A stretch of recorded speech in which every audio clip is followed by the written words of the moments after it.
Okay, I'm sorry. I ended up having to discontinue and start over. So here we go. We'll just pretend none of that happened. So now I have my patient laying down, and we're going to go ahead and check the aorta to make sure we are not having any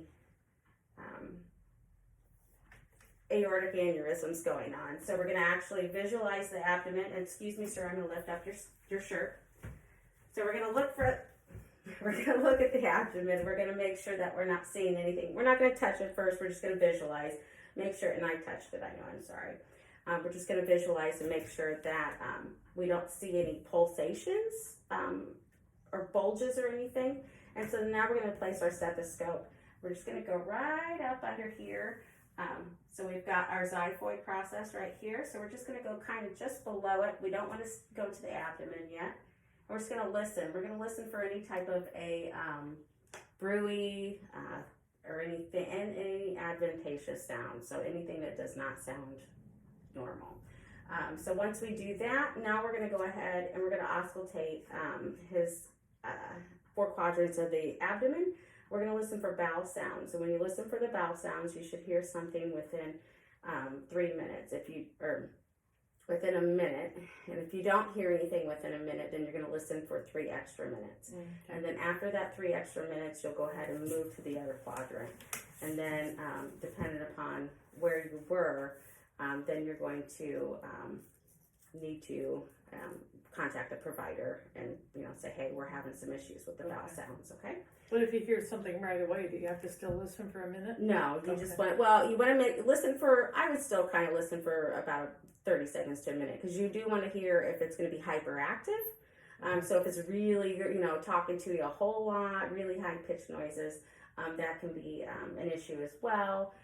So you just want to hear just kind of a nice, normal grumbling going on. So.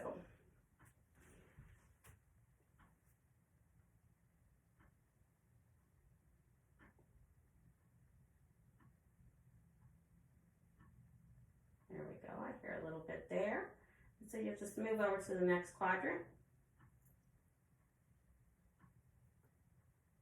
I hear some there. I'm going to go to the lower quadrant here. And then you go to the lower quadrant there. Okay. So everything sounds good. So once you are done auscultating, now you can do your palpation.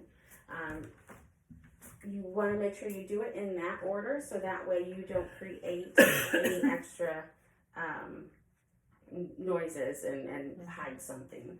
So here you're just going to kind of just assess and feel around at first. So what I do, just kind of make sure everything's okay. So if you want to assess the liver, or the gallbladder is over here. So you're going to stand on this side of the patient here, and you're going to go in and you're going to hook right in through here and just kind of feel a little bit and see if you can have them take a deep breath, see if you can feel anything kind of pop down, touch your fingers. Nothing, that's good. So then now we're going to go ahead and we're going to feel over here on the left side for the spleen and the liver. So that's what you would do is, of course, you're going to be on a bed or they're going to be on a exam table, so you can actually get over there. So you're going to basically kind of do the same thing. You're going to come around.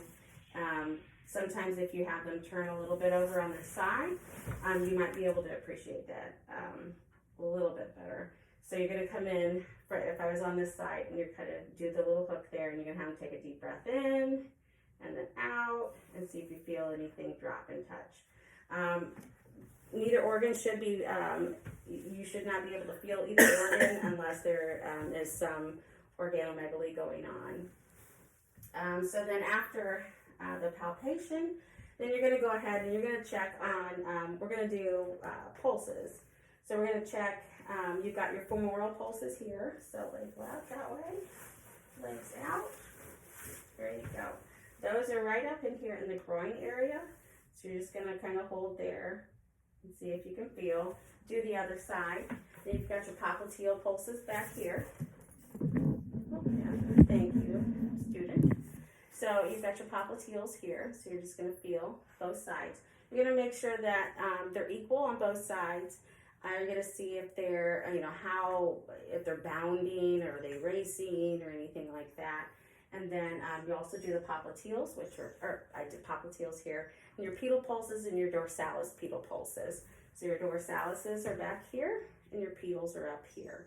If you do not feel any of pulses, you'll need to get a Doppler and do that assessment and see if there's occluded and call a practitioner. And then you've got your radial pulses here. You check those, make sure they're bilaterally equal. +2 or 2+ is the normal. What does 2+ mean? 2+ means normal pulsations, nothing really hard, just kind of just nice regular heartbeat, not racing or anything like that. You got your brachials up under here, and then the carotid pulses. So, all right, I think that's all. Do you ever look at the feet or the toes? Yeah, you can look at the feet and the toes. He's got pretty ugly feet and toes, but so especially with our diabetic patients, let's say, you want to definitely assess the bottom of the feet for any sores or abrasions. Check the in between the toes. Educate your patients, that type of stuff. So that's all I got time for. That's all she'll grade. So thanks.